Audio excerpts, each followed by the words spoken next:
Until last year, I couldn't run for a minute without stopping. And I'm not talking about 10 minutes, 5 minutes. I'm literally talking about 1 single minute, 60 seconds. For 20 years, I told myself the same story. So I'm just not athletic enough. Some people are built for it. I'm not one of them. That story is wrong. It's exactly what I hear from language learners every single week. At school, during the physical education classes, nobody ever told me how to improve. They were just the fast kids, the coordinated ones, and then there were the others, and I was firmly in the third group. No method, no guidance, just the message, okay, this is your ceiling, get over it. So for 20 years, exercise was something I dreaded because it was frustrating, exhausting, something I failed at even before starting, even before trying. Language learning works similarly for a lot of people. They hit a wall early, they see no progress, and they just give up. I'm not a language person, but that's almost never the real problem. The real problem is always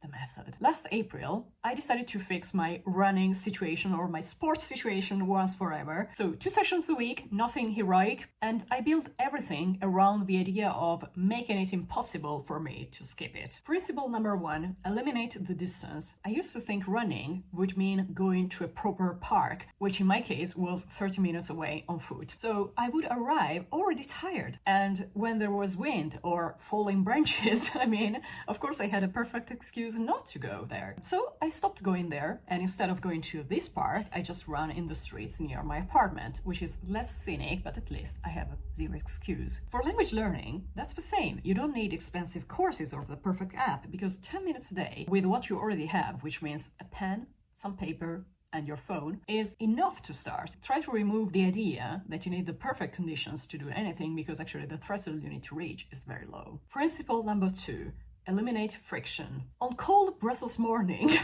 even changing clothes was a perfect excuse, or at least something, it was an additional discomfort, an additional pain.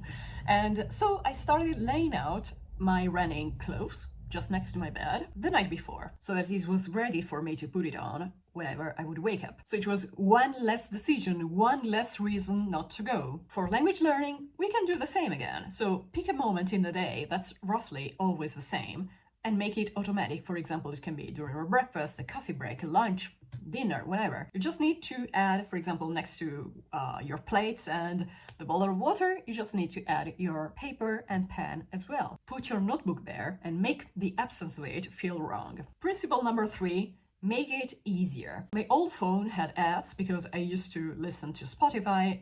It had connection issues and the battery that died in the cold after 5 minutes. So I dug out my 11-year-old iPod, which has no ads. The battery is still quite okay. There are no interruptions, no cables disconnecting mid-run, which was a freaking pain in the case of my old phone. It's boring, but it's perfect. And for language learning, we actually need to make it simpler as well, in the sense that we need shorter training sessions. So one exercise, well done and repeated, always beats a 2-hour sessions where most probably we are going to have a little bit of brain rot, we're going to distract a lot, and especially it's going to be basically impossible to replicate every single week. Let's remember consistency over intensity, always. As I said, I started in April 2025, and I basically spent the first weeks just walking, catching my breath, counting to 10. So it was like 10 seconds running, 10 seconds walking, and then 20, and then a little bit more, and so on. Last week, for the first time in my life, I managed to run for 40 minutes without stopping.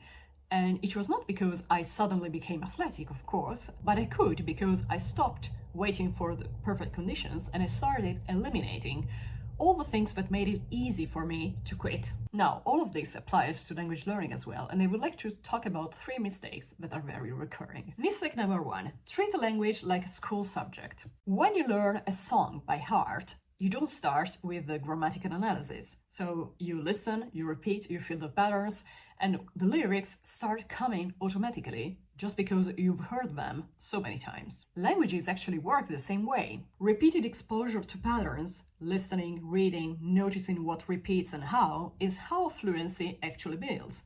Grammar is useful, but it's a map you consult when you're lost, not the starting point.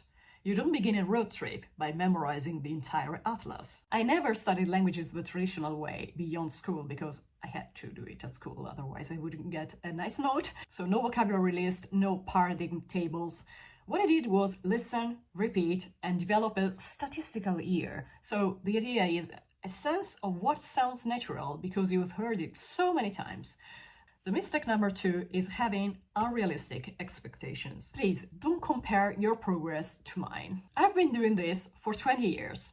This is my passion. I mean, it's my work. It's something I think about constantly. So if you have a normal job, a family, a life, your timeline, of course, will look different, and that's totally fine. Progress in languages is rarely linear, especially at the beginning. You can spend weeks feeling like nothing is moving, and then suddenly something shifts. A conversation clicks, you understand something you wouldn't have understood a month ago. The jump happens, but not on schedule. If nothing has changed after 3 to 6 months of consistent work, it means that something in the method needs adjusting. Don't mistake slow progress for no progress at all. And the third mistake is not genuinely wanting to change. This one is uncomfortable, but I've seen it enough times to say it directly. Some people come to language learning or came to me for lessons not to actually improve, but to confirm the story they've been telling themselves for years. They weren't collaborative, they questioned every approach, they were basically just looking for someone to tell them, yes, you're right, you're a hopeless case, but that's not my situation, because of course I will never say that, because I don't believe that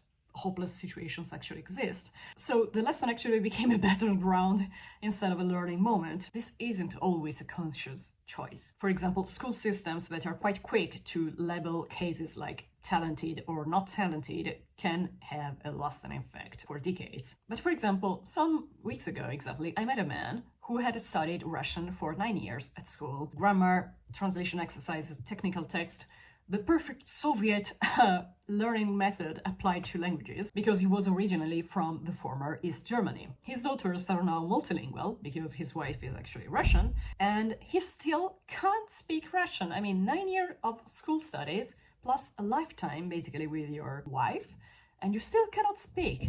I cannot believe that he lacks talent, which is of course what he says. Probably every time he tries, his brain fires up a mental algorithm of rules and exceptions, which are very peculiar to the Russian grammar, which make him freeze before the second word. So you can follow the algorithm maybe for the first word of a sentence, but it's absolutely unsustainable until the end of the sentence. So that's not a talent problem. I do think that this is an imprinting problem. So before starting, ask yourself, do I really want to move forward, or am I looking for someone to confirm my thesis? At this level, when we are trying to learn a language just to communicate with other people, and we are not here to write the next Nobel Prize book, you don't need talent, you need a method that doesn't make you want to quit after 2 weeks. When you're making mistakes, when you can't find the words, it's actually not a sign that you're failing, but a sign that you're learning. It's actually the point of what we are doing. So do you still believe you cannot actually learn a language? Let me know in the comments. And if you want to start using that pen, paper, and phone I talked about, check out this video about how to start journaling effectively.